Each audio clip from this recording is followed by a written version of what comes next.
Hi everyone, let's go over my bullish and bearish Elliott Wave scenarios on Bitcoin, starting with a bullish WXYXZ corrective structure, after which we then expect continuation to the upside. Also shared by Biddy is so easy in Discord yesterday. We're then looking for one more move to the downside, hit the structural support, the 1 hour order block, and then we're looking for a continuation to the upside, where we still have this target box over here in gold sitting between 45.2k and 46k.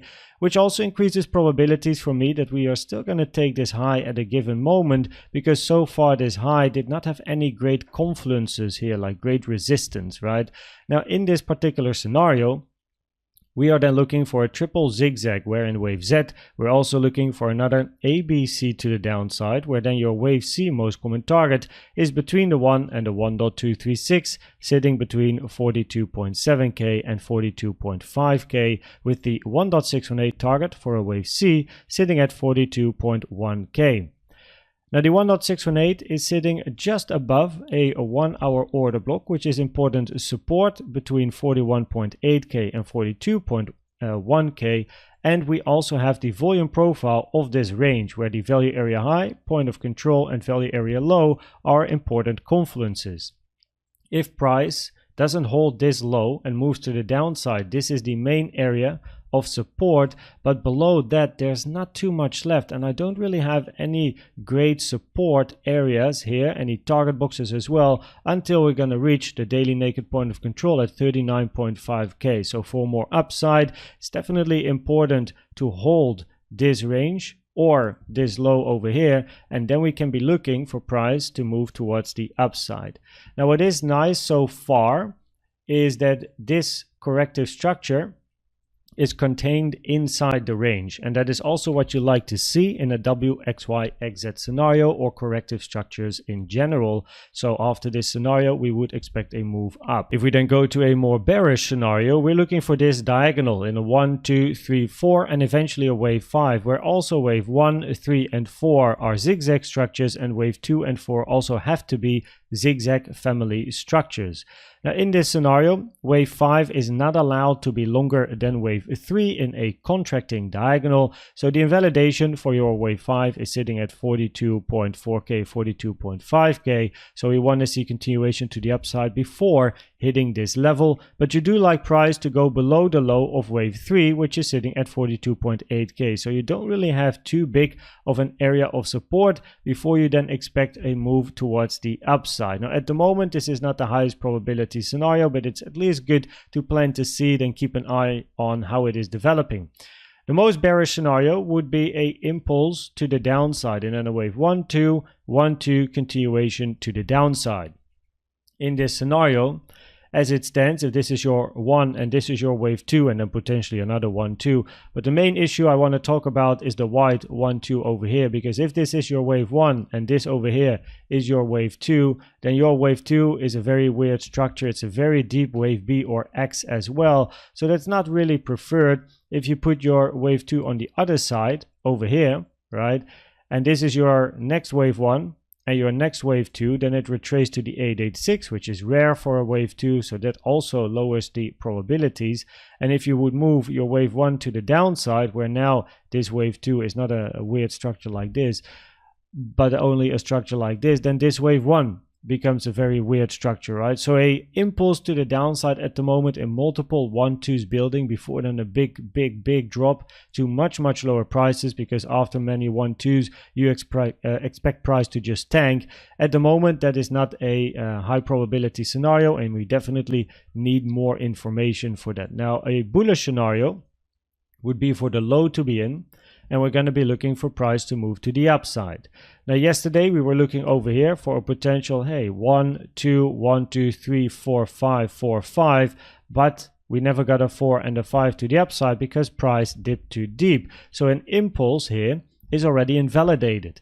And then the only other option we have for bullish continuation is a diagonal, where this then has to be a zigzag structure to the upside, or a zigzag family structure followed by another zigzag family structure in 2 and then 3, 4, 5, right, where eventually we're going to see a diagonal. But at the moment, if this is your ABC 3-wave structure in your wave 3, it's not looking too great because it's very shallow here as well, right? Also for this wave 2, it looks better as a 5-wave structure compared to a 3-wave zigzag structure. So at the moment the bullish scenarios not looking too great, and that increases the probabilities to either continue ranging or have a drop to the downside and take this low. When we look at the confluences, what I didn't talk about just yet, besides the order block down here and the value area over here of this range, the volume profile, is that we do have a double top where the second high is $1 lower than the first high here. And usually like double tops or double bottoms are like a big magnet for price, so that is still interesting to keep an eye on as well.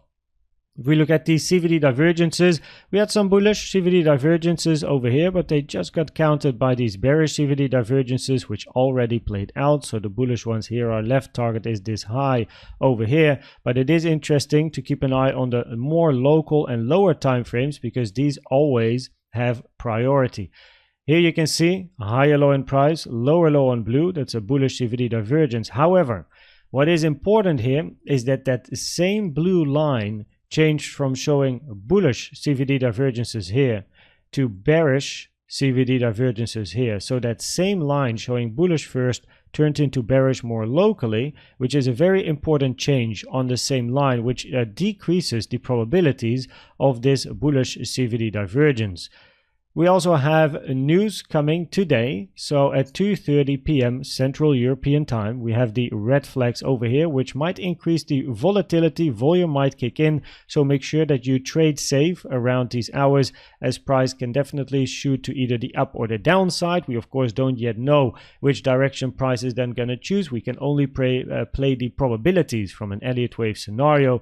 And talking about the probabilities, this is currently the probabilities from an Elliott Wave point of view, where locally here, when we look at this range, currently the highest probability scenario is for price to take the lows, because it's so difficult to count an impulsive structure to the upside over here to really continue to the upside. And if we think about corrective structures that don't take the low, then we have to think about a potential triangle or a WX and then a wave Y triangle here as well. So we eventually need some sort of a triangle. Now wave Y, by the way, doesn't have to take the low of W, so it can do this and continue. Followed by number 2 very closely is just a continuation of the range, right? Just a continuation of the sideways range, after which we expect price to move to the upside as well. And only on the last place, low probabilities at the moment, are we looking for an impulse to the downside. So on a higher time frame, we're still looking for wave 4 price action here before a move to the upside, where number 1 and number 2 are currently the highest probability, right? Either take the low over here, as we can't really see any bullish market structure, any impulses over here. Now that might change in the coming hours, we don't know. Or we continue the range, so we just go sideways, and then eventually we're going to be looking for price action to move up. But the lowest probability at the moment is that this is a high, and we're going to look for much lower prices. Proof of support is of course always important. You want proof of support. If price would dip to the downside and take this low, we want to see proof of support. Yes, we have some confluences here, but what are you looking for locally, right? Market structure changes, candlestick patterns, RSI, stochastic, CVD divergences, whatever it is. And also here more locally, what are you looking for? We do have the bullish CVD divergences. We keep an eye on the more local one, and then hopefully we're gonna all make profit. I hope this video was helpful or valuable to you. Please check out the most recent educational video I've made about the best trading indicator you can use. And for now, thanks for watching and subscribing, and I'd like to see you at the next one. Bye bye.